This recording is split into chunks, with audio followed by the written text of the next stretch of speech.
स्वागत है आप लोगों का आपके अपने YouTube channel Mukesh Kumar commerce में। आज हम सीखने जा रहे हैं 3 खाने वाली रोकड़ बही बनाने के नियम। ये 3 खाने वाली रोकड़ बही को कैसे बनाया जाता है, उसमें कौन कौन से नियम लगते हैं।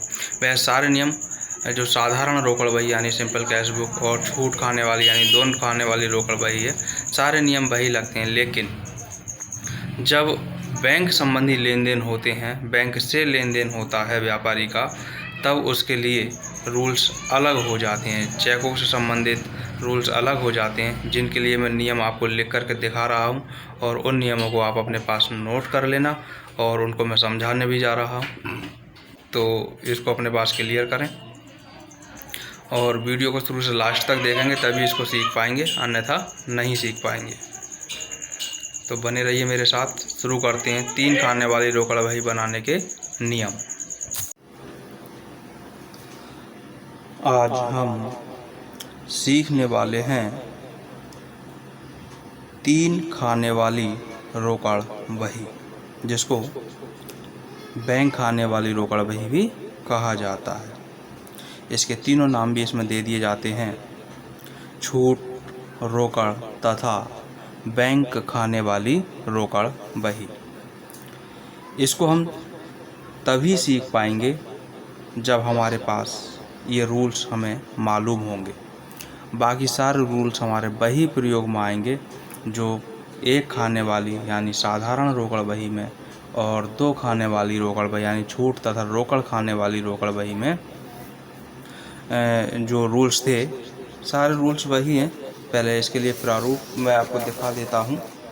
ये हमारे पास प्रो फॉर्मा होगा। ये डेबिट पक्ष यहाँ पर है, तो डेबिट पक्ष, क्योंकि इसको डबल पेज पर बनाया जाए, एक पेज पर डेबिट पक्ष और ये बायां पेज हो गया डेबिट पक्ष, और दाएं पेज पर क्रेडिट पक्ष, तभी इसको हम कर पाएंगे, अन्यथा सवाल को इसको कर नहीं पाएंगे, क्योंकि इसमें ज़्यादा कॉलम है। तो पहले हमें प्रो फॉर्मा को ही समझना है। पहला column date, particulars, voucher number, LF, ये वही कॉलम है पुराने डिस्काउंट। अब यहाँ जो अमाउंट हुआ करता था 2 खाने वाली रोकड़ बही में, अमाउंट की जगह कैश इसको लिख दिया गया और एक कॉलम और बढ़ा लिया, वो बढ़ गया बैंक का।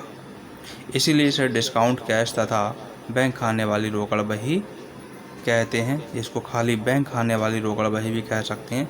3 कॉलम कैश बुक इंग्लिश में इसको कहा जाता है। ये हमारे पास यहाँ तक डेबिट पक्ष हुआ, यहाँ से यहाँ तक बायां पेज, ये डेबिट पक्ष है। और इसी तरह से हमारे कॉलम इधर आ जाएंगे दाएं पेज पर, यानी ये हमारा हो जाएगा क्रेडिट पक्ष। वही कॉलम है date, particulars, voucher number, LF, discount cash और बैंक। तो इसको करने के लिए सारे वही नियम होंगे। व्यापार शुरू होगा तो वो डेबिट पक्ष में ही लिखा जाएगा, पिछली रोकड़ बाकी होगी वो भी डेबिट पक्ष में ही लिखी जाएगी, बैंक बाकी होगी डेबिट पक्ष में लिखी जाएगी। कैश अगर आती है तो डेबिट पक्ष में, और कैश अगर जाती है तो क्रेडिट पक्ष में ही लिखी जाएगी। लेकिन इस 3 खाने वाली रोकड़ बही का प्रयोग वो व्यापारी करते हैं जिनके यहाँ छूट यानी डिस्काउंट के साथ साथ बैंक संबंधी लेन देन भी होते हैं। यानी वे भुगतान चेक से प्राप्त करते हैं और भुगतान चेकों के द्वारा भी देते हैं और नकद भी लेन देन करते हैं। तो जो चेक से संबंधित लेन देन होंगे, बैंक से संबंधित जो लेन देन होंगे, उनके लिए नए रूल्स हमें फॉलो करने होंगे, और बाकी सब कुछ पहले जैसे ही नियम रहेंगे। तो आइए शुरू करते हैं इन नियमों की बात।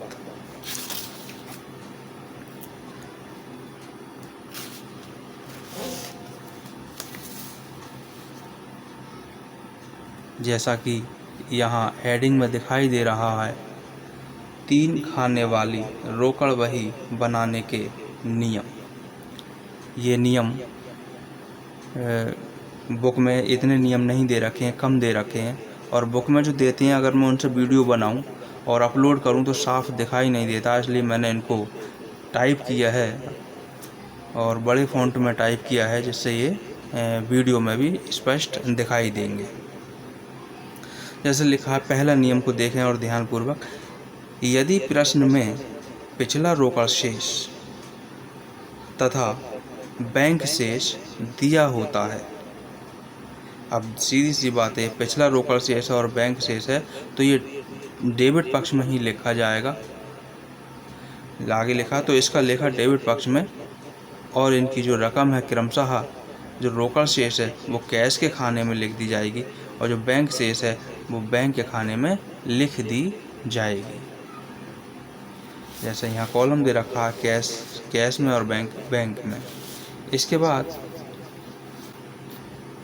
दूसरा नियम, यदि प्रश्न में बैंक ओवरड्राफ्ट यानी बैंक अधिविकर्ष दिया होता है तब इसका लेखा क्रेडिट पक्ष में और रकम बैंक के खाने में लिखी जाती है।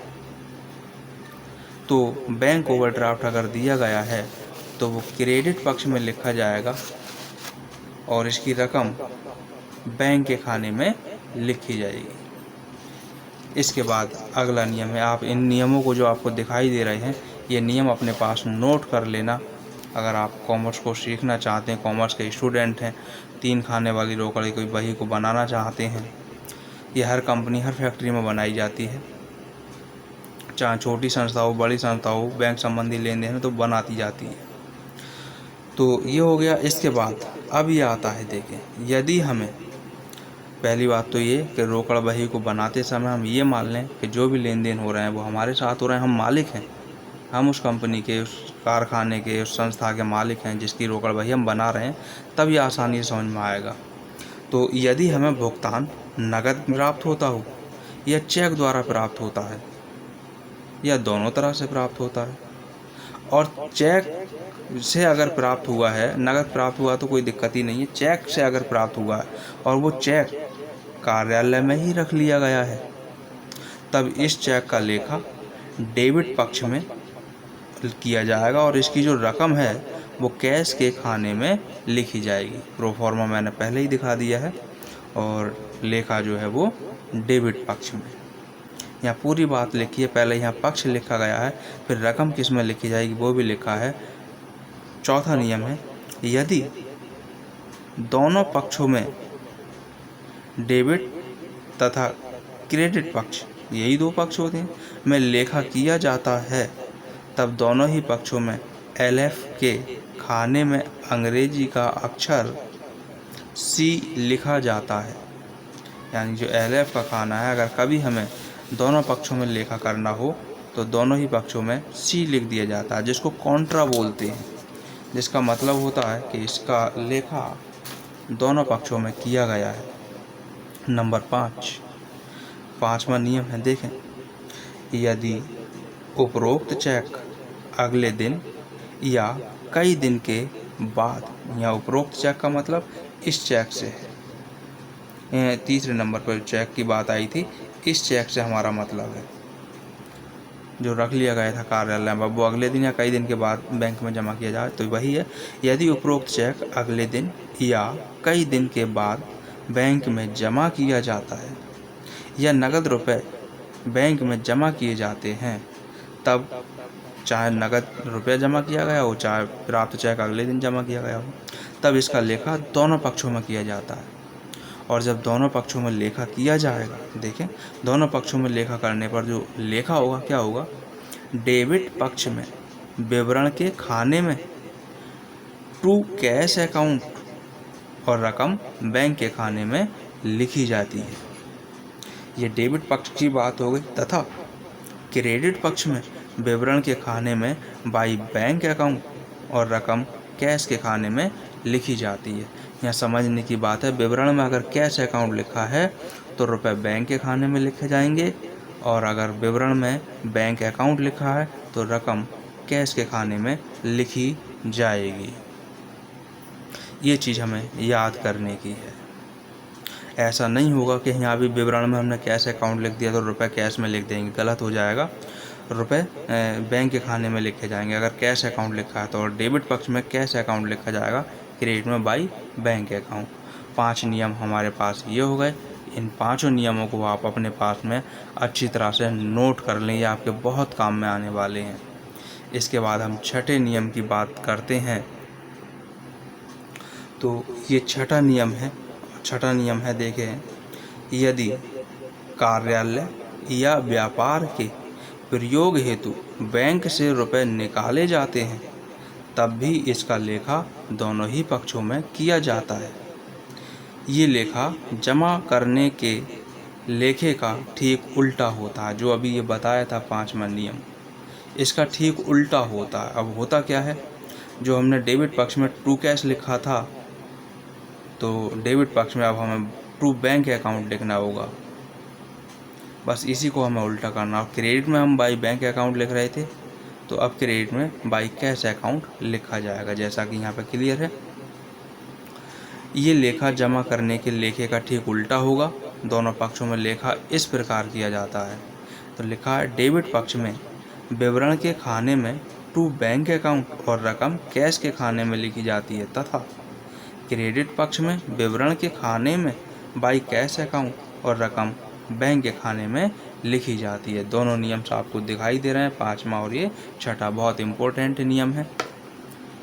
इसके बाद अगला नियम हम लेते हैं, नियम नंबर 7। यदि निजी व्यय यानी व्यक्तिगत खर्च, निजी व्यय या व्यक्तिगत व्यय या खर्च के लिए बैंक से रुपए निकाले जाते हैं तब इसका लेखा क्रेडिट पक्ष में, अब क्रेडिट पक्ष में होगा लेखा, और विवरण के खाने में लिखा जाएगा टू ड्राइंग्स अकाउंट, और रकम बैंक के खाने में लिखी जाती है, क्योंकि इसका प्रभाव बैंक के खाने पर पड़ा। इसका लेखा दोनों पक्षों में नहीं होगा, केवल एक ही पक्ष में होगा, डेबिट पक्ष में।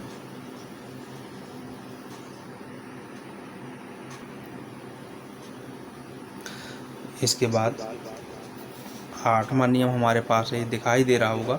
यदि प्राप्त चेक बैंक द्वारा किसी भी कारण से अनादृत या तिरस्कृत कर दिया जाता है, यानी इसका पैसा देने से, भुगतान करने से मना कर देता है बैंक, तब ऐसे चेक का लेखा क्रेडिट पक्ष में किया जाएगा, और विवरण के खाने में चेक जारी करने वाले व्यक्ति, कंपनी, फर्म का नाम लिख दिया जाता है, और जो बैंक की रकम जो है वो बैंक के खाने में लिखी जाती है।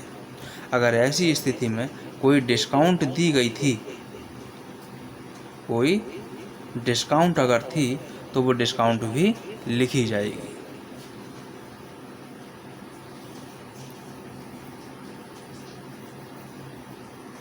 इसके बाद अगला नियम है,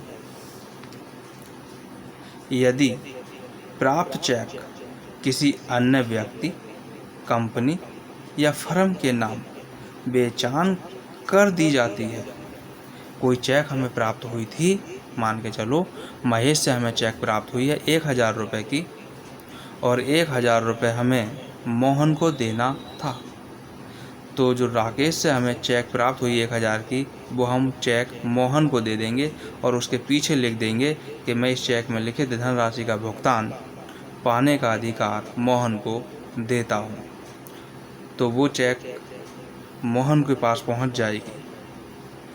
तो इसको देखें, यदि प्राप्त चेक किसी अन्य व्यक्ति, कंपनी या फर्म के नाम बेचान करती जाती है, तब ऐसे चेक का लेखा क्रेडिट पक्ष में और रकम कैश के खाने में लिखी जाती है। 10वां रूल्स है, यदि हम अपने लेनदार को भुगतान चेक द्वारा करते हैं तब इसका लेखा क्रेडिट पक्ष में और रकम बैंक के खाने में लिखी जाती है, और नकद करते हैं तो कैश के खाने में लिखी जाएगी।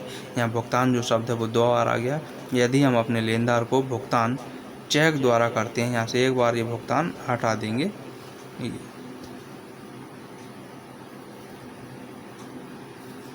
ये हमारे पास रूल्स हो गए, और इन रूल्स को हम अच्छी तरह से पक्का इनको कर लें, नोट कर लें अपने पास में, क्योंकि इनकी बहुत ही आवश्यकता पड़ने वाली है 3 खाने वाली रोकड़ बही में।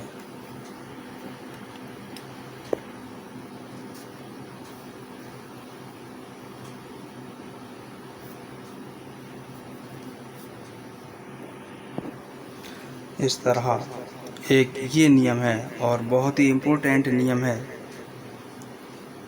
तो वो नियम है, यदि प्राप्त चेक प्राप्त होने वाली तिथि को ही बैंक में जमा कर दिया जाता है, यानी बैंक में भिजवा दिया जाता है, तब इसका लेखा डेबिट पक्ष में विवरण के खाने में व्यक्ति का नाम लिखा जाएगा और जो रकम है वो बैंक के खाने में लिखी जाती है। तो इस तरह से हमारे पास में कुछ नियम हैं जो बहुत ही इम्पोर्टेंट नियम है। ये आप लोगों को मैंने दे दिए हैं, लिख दिए हैं। इनको अच्छे से आप लोग अपने पास नोट ज़रूर कर लें। अगर ये नोट नहीं हुए तो 3 खाने वाली रोकड़ बही समझ में आने वाली नहीं है। ये रूल्स मैंने आपको आप इससे लिख भी सकते हैं और समझा भी दिए हैं। इस तरह ये आपको दिखाई दे रहे होंगे पूरे इस समय।